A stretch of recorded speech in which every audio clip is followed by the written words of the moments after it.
বাংলাদেশের রাজধানী ঢাকায় কওমি উদ্যোক্তাদের আয়োজিত একটি অনুষ্ঠানে একজন নারী সাংবাদিককে সংবাদ সংগ্রহের কাজে প্রবেশে বাধা দেওয়ার অভিযোগ উঠেছে।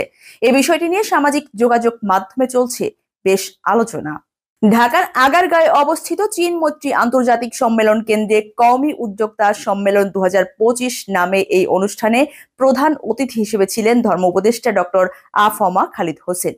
বাংলাদেশের একটি বেসরকারি সংবাদ সংস্থা ইউএনবিতে কর্মরত ওই সাংবাদিক এমি জান্নাত সামাজিক যোগাযোগ মাধ্যম ফেসবুকে এ বিষয়ে একটি স্ট্যাটাস দিলে আলোচনা সমালোচনার সূত্রপাত হয়। এমি জান্নাত বলেন, বুধবার বিকেল 3টায় চীন মৈত্রী আন্তর্জাতিক সম্মেলন কেন্দ্রে সংবাদ সংগ্রহ করতে যান তিনি, কিন্তু সেখানকার নিরাপত্তা কর্মীরা তাকে প্রবেশে বাধা দিয়ে জানায় মেয়েদের প্রবেশ করতে দেয়ায় নিষেধ রয়েছে।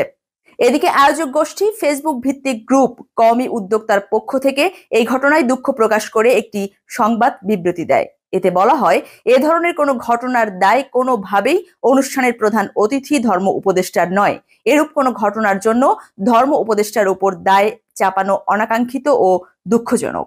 এমি জান্নাত তার সোশ্যাল মিডিয়া পোস্টে স্পষ্ট করে লিখেছেন, দেশের দায়িত্বে যারা আছেন তাদের মধ্যে মাননীয় ধর্ম উপদেষ্টাকে শুধু আলাদা করে ছেলেদের সেবায় কাজ করার জন্য নিয়োজিত করা হয়েছে কিনা প্রশ্ন রেখে গেলাম।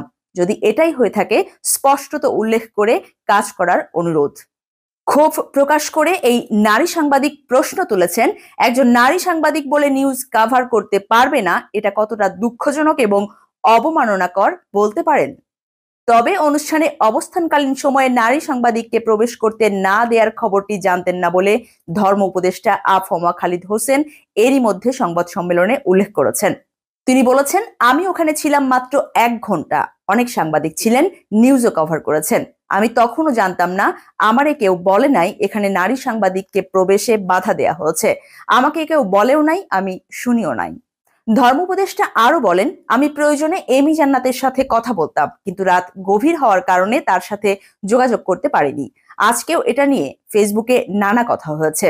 এদিকে কওমি উদ্যোক্তা প্ল্যাটফর্মটির প্রতিষ্ঠাতা ও সভাপতি রোকন রাইয়ান গণমাধ্যমে দুঃখ প্রকাশ করে ওই ঘটনাকে সম্পূর্ণ অনাকাঙ্ক্ষিত উল্লেখ করে সেখানে ধর্ম উপদেষ্টার কারো কোনো রকম দায় নেই বলে স্পষ্ট জানিয়ে দিয়েছেন। তিনি বলেন, এখানে একটা মিসলিড হচ্ছে, আমাদের অনুষ্ঠানে কোনো নারী আসতে পারবে না, এ ধরনের কোনো এথিকে আমরা বিশ্বাস করি না। এটা সবার জন্য ওপেন ছিল, সবাই আসছে, কিন্তু কোনো একজন অডিয়েন্স কর্তৃক বিষয়টা এরকম হয়েছে।